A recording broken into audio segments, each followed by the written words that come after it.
Welcome to Dark Tales India. Story of my boyfriend's parents. My boyfriend's parents, along with a friend, had planned a short trip to Aba, a beautiful hill station in Saudi Arabia. Their journey was smooth, filled with laughter and breathtaking views. By evening, they arrived at their hotel. There was something off about the place, an unexplainable heaviness in the air, but they brushed it aside. After all, it was just a hotel, and they were here to enjoy. After dinner, they returned to their room, exhausted from the day's journey. As the night deepened, silence filled the space, and they drifted into sleep. A few hours later, my boyfriend's mother suddenly woke up, gasping for air. It felt as if someone was sitting on her chest, pressing her down. Panic surged through her body. She couldn't move, couldn't breathe.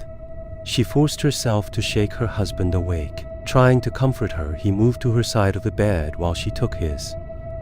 For a while, everything seemed normal. But soon he too felt it.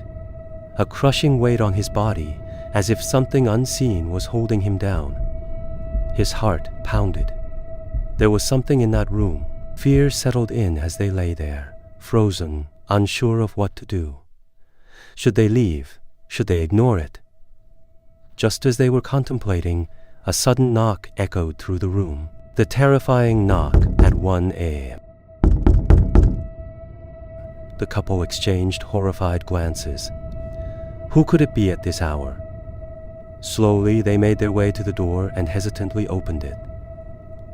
Standing outside was their friend, pale-faced and trembling. "Please, let's leave this place. I can't stay here anymore," he pleaded. Confused, they asked what had happened. His voice shook as he spoke. "While I was sleeping, I felt someone sitting on my chest. I couldn't breathe. It was like something was holding me down." The three of them stared at each other, realizing that they had all experienced the exact same thing. That was it. They couldn't stay a moment longer. Grabbing their belongings, they hurried out of the hotel and left immediately, never looking back. To this day, my boyfriend's parents believe they encountered something paranormal that night in Aba. What it was, they never found out. But they never returned to that hotel again. Have you ever experienced something like this? Let me know in comments.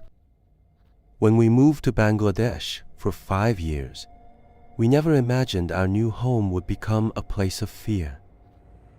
The apartment was grand tall, gleaming, and completely empty for the past 5 years.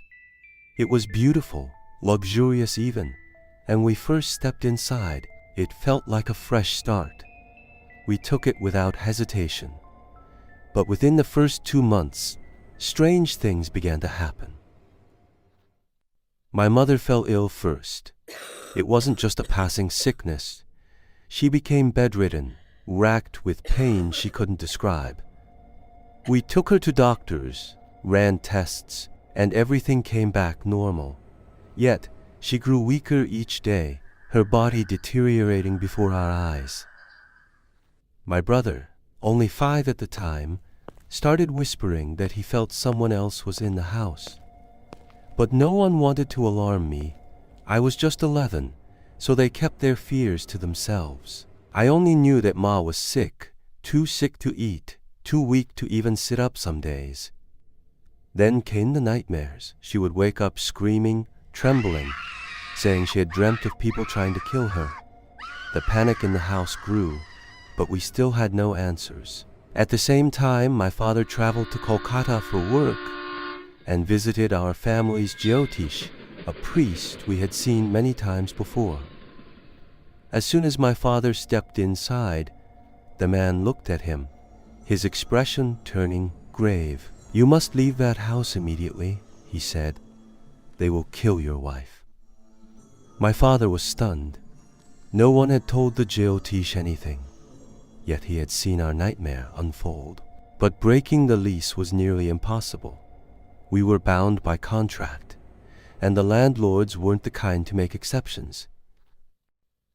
Desperate, the Jyotish gave my father a small container of Ganga Jal, sacred water from the Ganges. "This will help calm your wife's spirit," he said. place it by her bed. Back home, we did as he instructed, and for a while my mother's condition improved, just slightly, but enough to give us hope. Then the water came. It started in the bedroom I shared with my brother. One night, a dark patch appeared in the corner of the room, dampness creeping along the floor.